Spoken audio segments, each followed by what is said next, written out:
Hello বন্ধুরা, তোমরা সবাই কেমন আছো? আই হোপ তোমরা সবাই খুব ভালো আছো। আমিও কিন্তু খুব ভালো আছি। তো আমার চ্যানেলে আরও একটি নতুন ব্লগ নিয়ে তোমাদের কাছে চলে এসেছি। তো চলো ভিডিওটি প্রথম থেকে শুরু করা যাক। আর তোমরা তো এতক্ষণে বুঝেই গেছো কিসের উপর ব্লগ আসতে চলেছে। তো হ্যাঁ বন্ধুরা, আমার জীবনের প্রথম নীল পুজো, মানে আমি আগে কখনো নীল পুজো দিইনি। আমার বিবাহিত জীবনের 5 বছরের এই প্রথম নীল পুজো দিচ্ছি আমার জান হওয়ার পর। নমো সত্যজাতায় নমো, নমো শিবায় নমো, নমো শিবায় নমো, নমো শিবায় নমো। এবার বেলপাতা নিন, বেলপাতা নিন, নিয়ে বলুন। আর আজকে আমি পরেছি পিওর কটনের বাটিকের একটি শাড়ি। দুর্ধন নমো ঈশানায় নমো, নমো শিবায় নমো।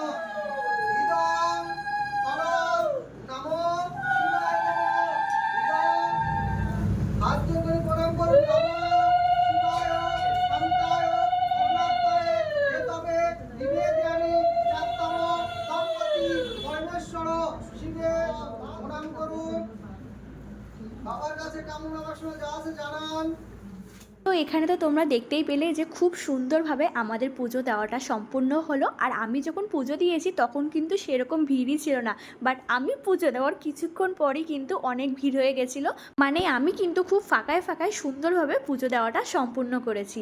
আর এখন আমি এখানে ধূপকাঠি জ্বালিয়ে বাইরে শিব ঠাকুর আছে সেখানে তাকে দেখিয়ে প্রণাম করে নেব। আর এইদিকে কিন্তু ক্যামেরা করে দিচ্ছে আমার বড়মশাই। আর এদিকে তো আমি ভেবেছিলাম যে খুব সুন্দর একটা শাড়ি পরে আসবো, বাট এত গরম যে আমি আর পরতে পারলাম না। তো সে কারণে আমি একটা সফট বাটিকের শাড়ি পরেছি। আর এদিকে জানো তো আমার সাথে আমার শাশুড়ি মায়েরও কিন্তু পুজো দেওয়ার কথা ছিল, বাট মায়ের শরীরটা খারাপ হয়ে যাওয়াতে মা আর আসতে পারলো না।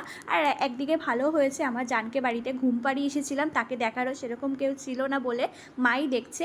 তো এদিকে আমি তাড়াতাড়ি, মানে আমি একাই এসেছি, একা এসে আমার এক বান্ধবীর সাথে, মানে আমার স্কুল ফ্রেন্ডের সাথে দেখা হয়ে গেছে। তো যাই হোক, খুবই ভালো হয়েছে, দুজন মিলে আমরা পুজো দিয়েছি।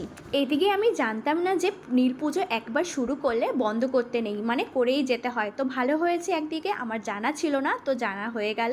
তো এখানে দেখো আমরা সবাই মিলে রয়েছি। আর ওই যে আমার বান্ধবীটা খুবই কিউট দেখতে, তো খুবই তো সুন্দর করে সেজে গুজে এসেছে। মানে ওর কাছে আমাকে একটু অন্যরকম লাগছিল, যেহেতু আমি সেরকম সাজুগুজু করে আসিনি, জাস্ট কাজল আর লিপস্টিক আর একটু সানস পাউডার, এই হচ্ছে আমার সাজ।